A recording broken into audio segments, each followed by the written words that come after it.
इस वीडियो में हम जानेंगे कि यूएस ट्रिप में अगर आप आ रहे हो टूरिस्ट वीजा पे तो आपको कितना खर्चा आएगा।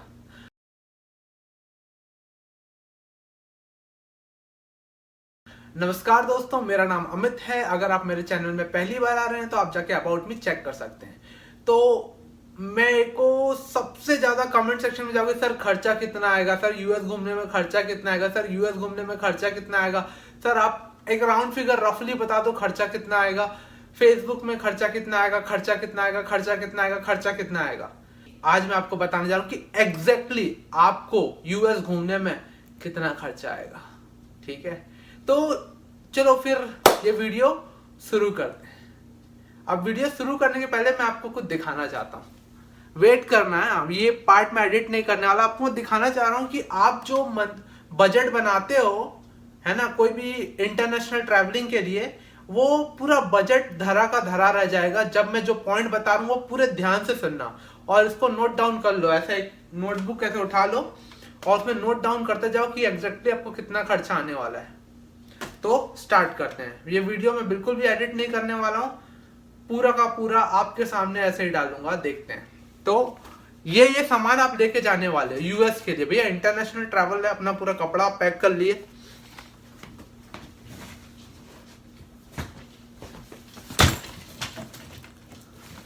बैग का साइज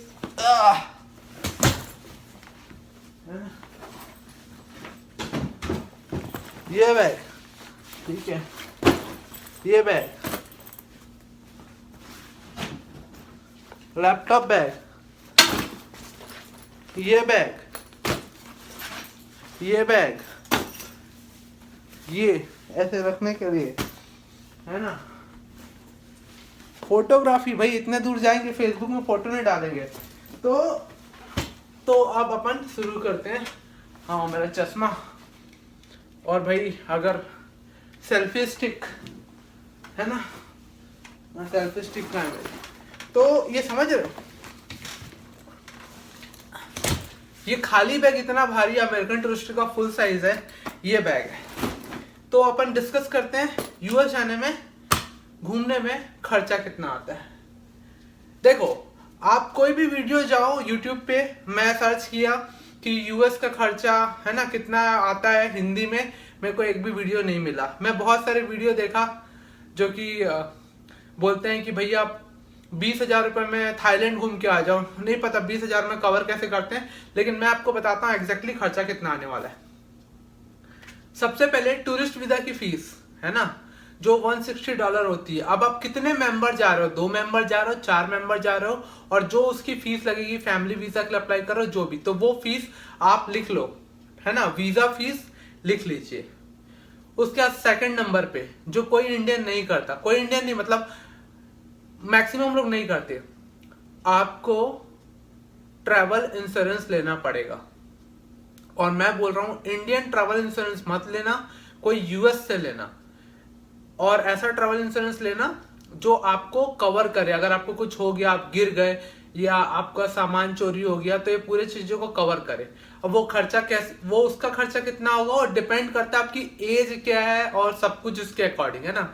मैं अपने डिस्क्रिप्शन में एक लिंक डाल दूंगा जिसमें पूरा पीडीएफ फाइल है, अपनी एज के अकॉर्डिंग आप देख सकते हो कि आपका क्या खर्चा आएगा। लेकिन मैंने उसके ऊपर बहुत सारी रिसर्च की है, लेकिन मैं आपको बता रहा हूं कि जो मेडिकल इंश्योरेंस होता है वो 2 टाइप का होता है। एक फिक्स होता है और एक फिक्स इंश्योरेंस होता है, लिमिटेड लायबिलिटी, और एक होता है कॉम्प्रिहेंसिव। कभी भी आप देखोगे कि जो फिक्स वाला बहुत सस्ता रहता है, उसके चक्कर में मत पड़ना, कॉम्प्रिहेंसिव लेना। फिक्स में क्या होता है कि भाई हम $50 देंगे, एक डॉक्टर विजिट का, मेडिकल का इतना देंगे, और यहाँ यूएस में आओगे तो खर्चा 3 गुना से 4 गुना रहता है। तो आप कॉम्प्रिहेंसिव वाला लो जिसमें आपको थोड़ा ज्यादा देना पड़े, लेकिन आपके खर्चे कवर होंगे। और वो पूरा 100% कवर कोई नहीं करता, वो 80% करते हैं, है ना। तो 20% आपको जेब से ही देना पड़ेगा अगर आपको कुछ होता है तो।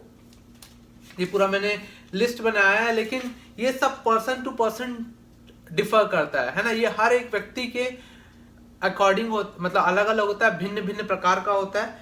तो इसीलिए मैं ये आपको जो है इसकी पूरी लिस्ट नीचे डिस्क्रिप्शन में डाल दूंगा, आप क्लिक कीजिए, डाउनलोड कीजिए और अपने एज के अकॉर्डिंग अपना पर डे का देख लो इंश्योरेंस का कितना पड़ेगा। हो गया सबसे पहले क्या हो गई, वीजा की फीस हो गई। सेकंड क्या हो गया, आपका हो गया ट्रैवल इंश्योरेंस, आपको कितना लगेगा। थर्ड हो गया एरोप्लेन की टिकट। ठीक है, एरोप्लेन की टिकट सर कितनी पड़ेगी मेरे को इंडिया से लेके यूएस की। अब देखो भाई, है ना दोस्तों, कि जैसे मान लो मैं रहता हूं भिलाई में, ठीक है, अब भिलाई से मैं जाऊंगा रायपुर, है ना, टैक्सी वाले को दूंगा 1300 रुपए 1400 रुपए, फिर अपना टिप हो गया। फिर मैं भिलाई से पकड़ूंगा कहाँ, मुंबई। फिर मैं मुंबई से क्या पकड़ूंगा, न्यूयॉर्क। मैं न्यूयॉर्क से फिर क्या पकड़ूंगा, नेशविल।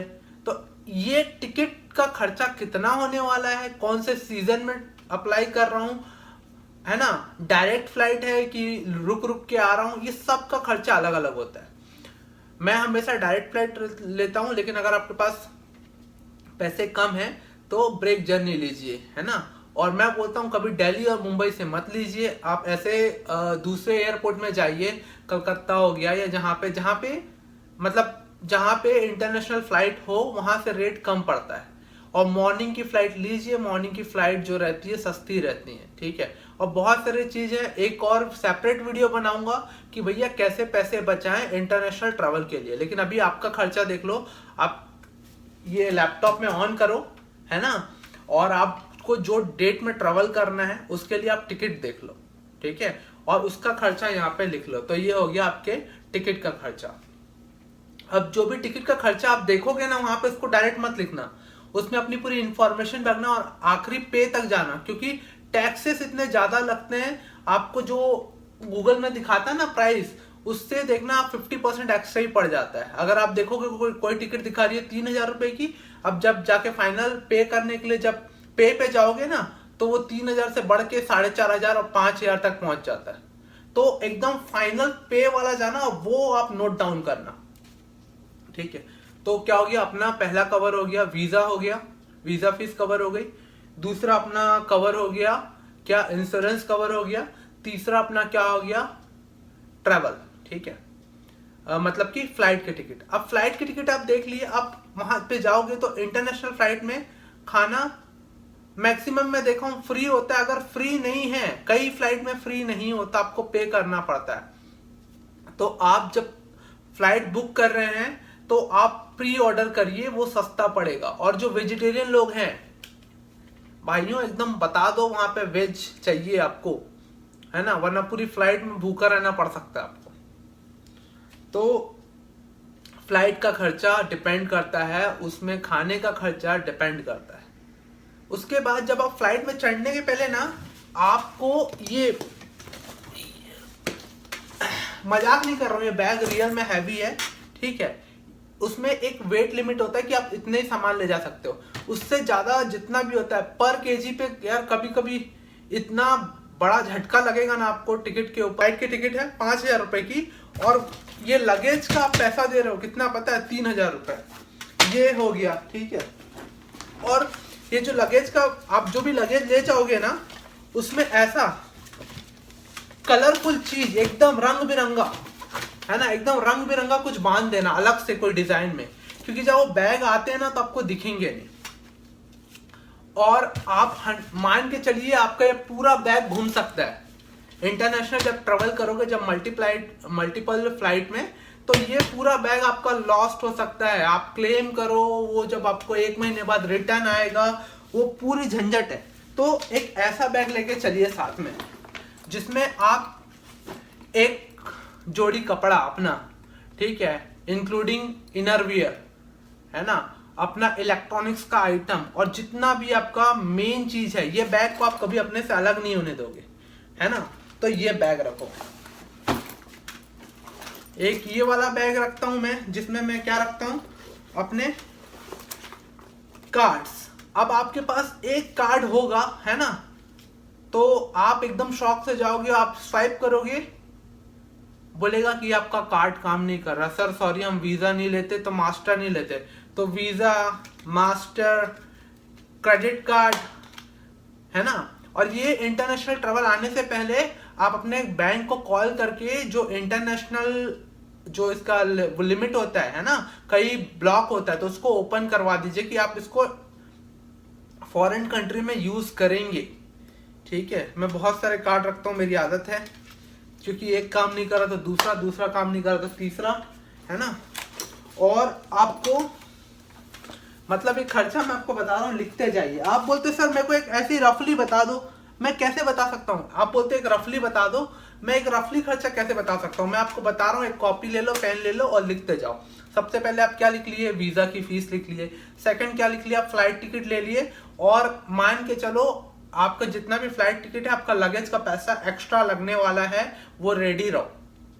आप सोचोगे वहां जाके खरीद लोगे, बहुत महंगा रहता है चीजें, ठीक है। एक एक सिंपल कैप आप लोगे ना, 2-2, 3-3 हजार की आएगी अगर ब्रांडेड कैप लेते हो तो, और सस्ती भी लेते हो तो 500-700 रुपए में पड़ी जाएगी। इंडिया में आपको 90 रुपए में मिल जाएगी, ठीक है। तो ये क्या हो गया आपका फ्लाइट का जो टिकट है, उसमें कोई लगेज काउंट नहीं करता है ना, वो चले जाते हैं और फिर उनको वहां पे एकदम से झटका लगता है। तो आपको लगेज का पैसा अलग से रखना है, ठीक है। लगेज का लिख लो कितना लिमिट है, आप कितना ले जाने वाले हो। अब वहां पे आप कर लिए क्या? Hotel book. होटल बुक कर लो। अब होटल बुक कैसा होता है? कोई 3 स्टार होटल में रहता है, कोई 4 स्टार होटल में रहता है, कोई 5 स्टार होटल में रहता है, कोई मोटल में रहता है। मोटल मतलब जो सबसे चीप रहता है।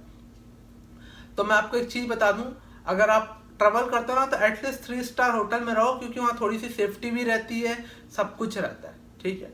हिच हाइकिंग, मतलब मैं ये सब के बारे में बात नहीं कर रहा, टॉपिक सेपरेट बताऊंगा, what is a hitch hiking, सबसे मिनिमम बजट में कैसे किसी कंट्री को ट्रेवल करें, वो अलग चीज है, वो अलग है। लेकिन मैं एक नॉर्मल बता रहा हूँ, आप एकदम मस्त से आने वाले हो और यहाँ पे एंजॉय करने वाले हो। तो आपका क्या हो गया? वीजा हो गया। मैं इंश्योरेंस में कितना लगेगा उसका नीचे लिंक डाल दूंगा, आप क्लिक करके जाके देख सकते हो, है ना। उसके बाद फ्लाइट की टिकट हो गई। ये एक्स्ट्रा बैगेज की आपकी एक्स्ट्रा जो बैग है उसका आप निकाल लिए कितना एक्स्ट्रा केजी है, ठीक है। उसके बाद आप जैसी एयरपोर्ट पे लैंड करोगे, है ना, अपने इंडिया में क्या होता है, जो ट्रॉली रहती है, जो घसीटने वाली रहती है, जिसमें अपन सामान रखते हैं, वो फ्री ऑफ कॉस्ट रहती है। आप जैसे न्यूयॉर्क में आओगे, है ना, एक ट्रॉली का खर्चा $5 भी रहता है, अलग करता है। अलग अलग एयरपोर्ट में $5 मतलब 60 का पहाड़ा यहाँ पे रट के आना, 6×5 = 30, मतलब 300 रुपए ट्रॉली का।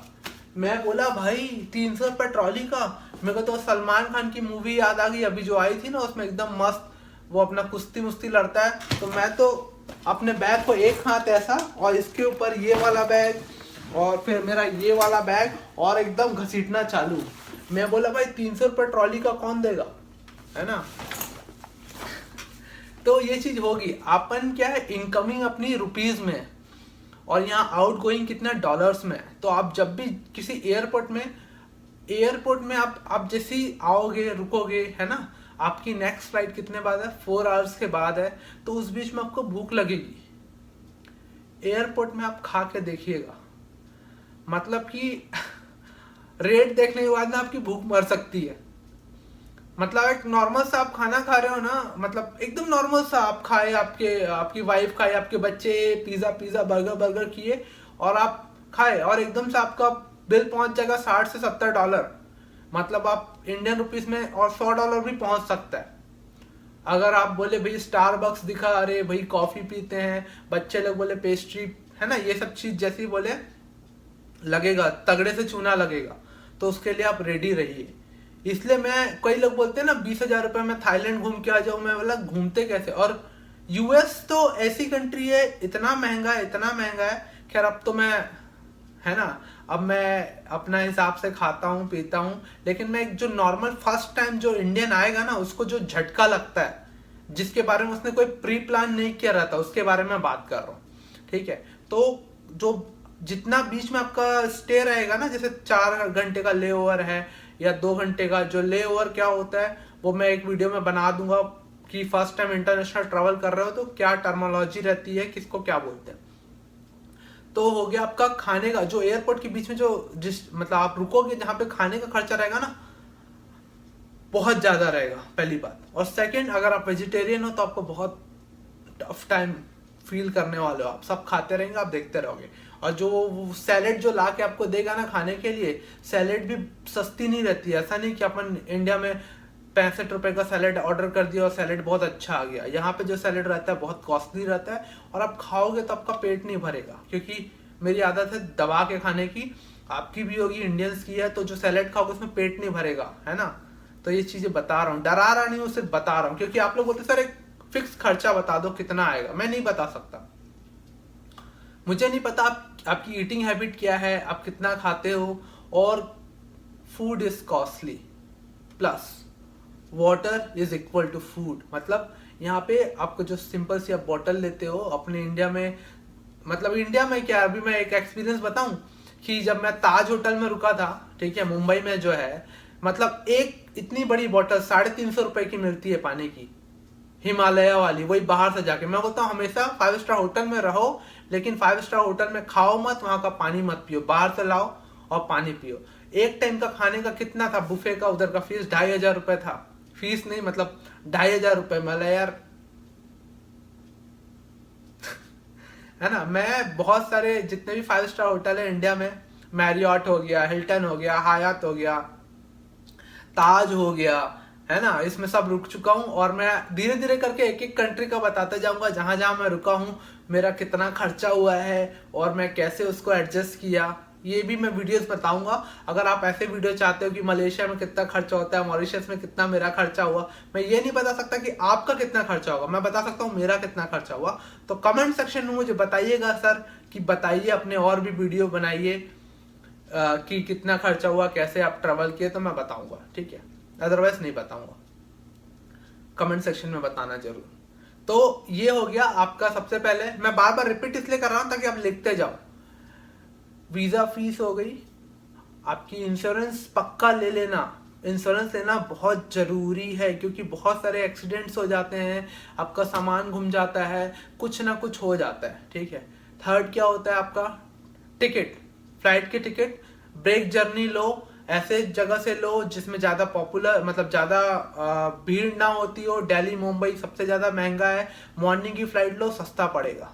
और एडवांस में बुक करके रखो 1 से 2 महीने की, है ना। और अगर एयर इंडिया का सबसे क्या रहता है, सस्ता फ्लाइट रहता है, तो मैं बोलूंगा एयर इंडिया से ट्रेवल मत करना, क्योंकि एयर इंडिया की हर दूसरी से तीसरी फ्लाइट क्या होती है, लेट होती है। और अगर आप कनेक्टिंग फ्लाइट पकड़ने वाले तो आपकी छूट जाएगी। वो आपको पैसा देते हैं, लेकिन उसके लिए एप्लीकेशन लिखो, ये लिखो, वो लिखो। एक इंडियन इंसान तो पगला जाता है, बोला भाई मेरे से नहीं होगा। थोड़ा ज्यादा पैसा दो, अच्छी फ्लाइट में आओ। एयर इंडिया सस्ता है, लेकिन बहुत सारे प्रॉब्लम है एयर इंडिया के साथ, बहुत ज्यादा प्रॉब्लम है एयर इंडिया के साथ। मैं 1-2 बार ट्रेवल किया एयर इंडिया के बाद, उसके बाद तो भैया नमस्ते एयर इंडिया, नहीं हो, हम नहीं झेल पाएंगे आपको। तो एयर इंडिया की बुराई नहीं है, अगर आपको ट्रैवल करना है ट्रैवल करिए, अच्छी बात है, लेकिन आप ले ओवर का ध्यान रखिए।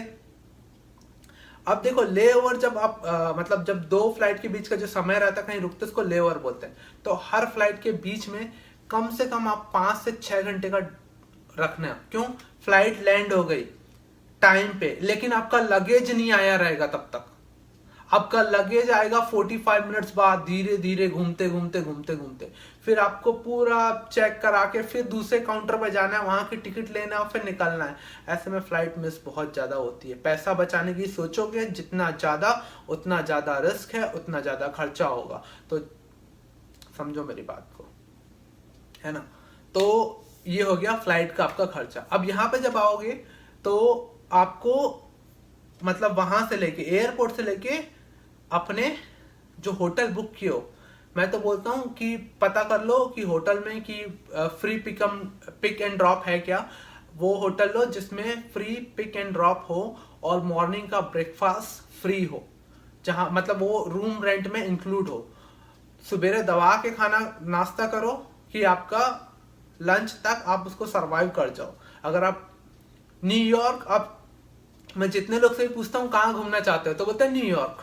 ठीक है, न्यूयॉर्क यूएस की सबसे महंगी सिटी है, यूएस की सबसे महंगी सिटी। क्या घूमोगे, स्टैच्यू ऑफ लिबर्टी।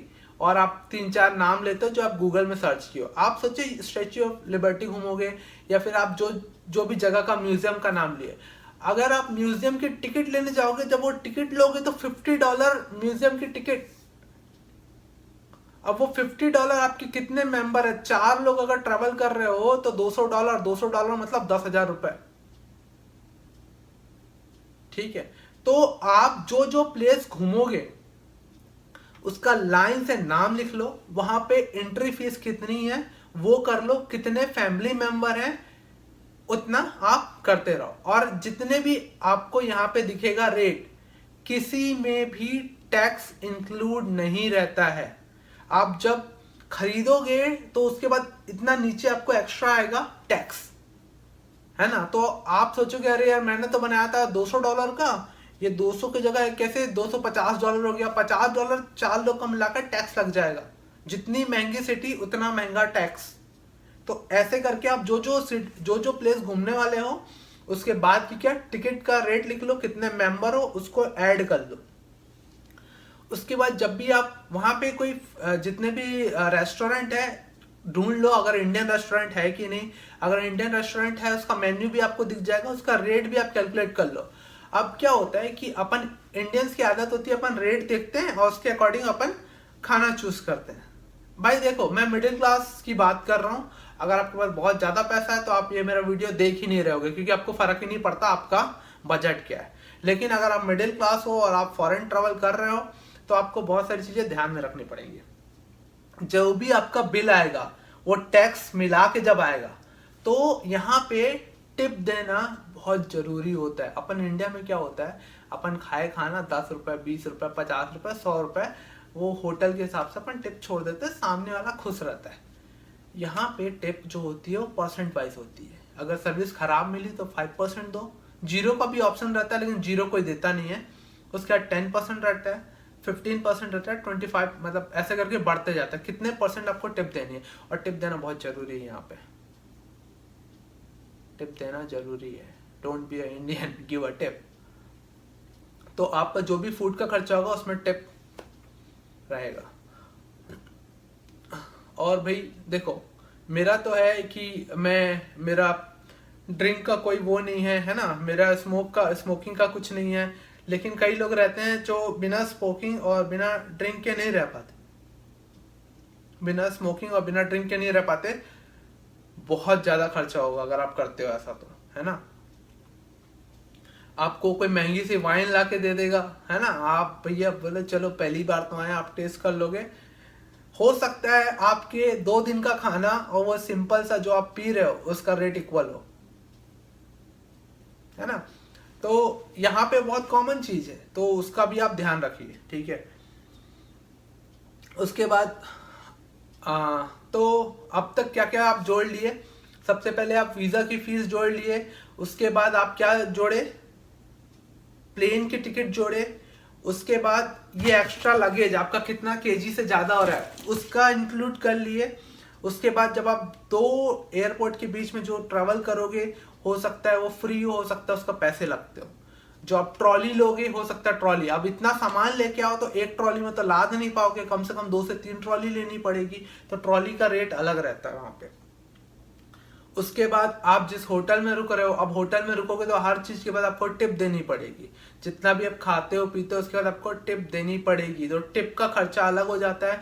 आप जो भी चीज यहाँ घूमने वाले हो, है ना, वो उसका टिकट का रेट लिख लीजिए, प्लस उसमें कितना टैक्स लगेगा वो लिख लीजिए। और क्या इंपॉर्टेंट है, और ये बात मेरी अच्छे से सुन लीजिए, आपका जितना भी खर्चा आ रहा है ना, उसका 50% पैसा निकाल लो और वो 50% फंड, मतलब उतना 50% और, जैसे मान लो मेरा कि 10 लाख का मैं अपना बजट बनाता हूँ कि मेरा खर्चा 10 लाख है, तो एटलीस्ट 5 लाख रुपीस और आप अपने इमरजेंसी फंड में रखो। मतलब 10 लाख का खर्चा आ रहा है तो 15 लाख ले चलो और 5 लाख एकदम इमरजेंसी में डाल कर रखो, क्योंकि होता है बहुत सारी चीजें बीच में हो जाती हैं। आपका पर्स चोरी हो जाता है, आपका पासपोर्ट चोरी हो जाता है। जितने भी आप कंट्री में घूमोगे जो फेमस है टूरिस्ट के लिए, वहां पे टूरिस्ट स्कैम सबसे ज्यादा होता है। टूरिस्ट स्कैम के ऊपर मैं पूरा एक वीडियो बनाऊंगा बाद में कि किस कंट्री में कैसा स्कैम होता है ना। अगर आप नाइट क्लब जाते हो और आपकी आदत है बहुत सारी चीजों की तो वहां पे भी बहुत सारे स्कैम्स होते हैं, है ना, बहुत सारे स्कैम, आपको हवा नहीं लगेगा और आपका पूरा पत्ता कट जाएगा। जैसे एक और चीज बता देता हूँ, यहाँ पे क्या होता है, हर जगह कार्ड स्वाइप होता है ना, तो हो सकता है जहां पे आप कार्ड स्वाइप करो उसके पीछे क्या हो, एक मशीन लगी हो, है ना, और यहाँ पे आपको पिन विन डालने की जरूरत नहीं होती, बट कार्ड स्वाइप हुआ, पैसा कट गया। इंडिया में कार्ड स्वाइप करते हैं, हम लोग को पिन डालना पड़ता है, यहाँ पिन डालने की जरूरत नहीं होती। कार्ड स्वाइप किए, उन लोगों के पास एक मशीन होती है जो कि आपका पूरा स्कैन कर लेती है, विद इन 1 आवर आपका बैंक अकाउंट हो जाएगा 0। तो मेरा सजेशन है कि अगर हस्बैंड वाइफ ट्रेवल कर रहे हैं तो जो आपका लमसम अमाउंट है उसको डिवाइड कर करके अलग अलग अकाउंट में रखो, कि अगर मान लो कहीं पे आपका पत्ता कट भी जाता है। इंडिया में क्या होता है, लोग बटुआ मारते हैं, तो क्या होता है उसमें जेब में आपका, जैसे मान लो ये है मेरा, मान लो कोई लेके चले गया तो अधिक से अधिक कितना जाएगा मेरा, $100 से $200। लेकिन आपका कार्ड अगर वो निकाल लेता है तो आपका कितना जाएगा, पूरा जो अकाउंट में। यहाँ पे मतलब ये भी रखिए कि आप अपना कार्ड अपने आंखों से सामने से जाने मत दीजिए। हो सकता है तो आप उसको बोलो सर आप मशीन यहाँ ले आओ, मैं स्वाइप कर देता हूँ, या तो आप उसके साथ चले जाओ वहां पे स्वाइप कर दो, क्योंकि विद इन 1 मिनट के अंदर आपके कार्ड की पूरी इंफॉर्मेशन ले लेगा, वो उसको चोरी कर सकता है। तो ये था मेरा ट्रैवल बजट बताने का तरीका, कि आप पूरा लिस्ट लिख लो आप क्या क्या करने वाले हो, और उसके बगल में उसका खर्चा कर लो, उसका टोटल निकाल लो, और वही टोटल उसमें और अपना जोड़ लो 50%, वो आपका खर्चा होने वाला है। अगर दोस्तों ये वीडियो आपको पसंद आया तो लाइक कीजिए, सब्सक्राइब कीजिए, पसंद नहीं आया डिसलाइक कीजिए, सब्सक्राइब कीजिए, कमेंट सेक्शन में बताइए क्यों पसंद नहीं आया, और अपने दोस्तों के साथ भी शेयर करिए। मुझे पता है आप ये वीडियो में चाह रहे होगे कि मैं आपको एक फिक्स अमाउंट बता दूं कि कितना खर्चा आएगा, वो कोई भी नहीं बता सकता, वो आपके ऊपर डिपेंड करता है आप कितना खर्चा करने वाले हो। तो फिर मिलते हैं अगले वीडियो में, थैंक यू, बाय बाय।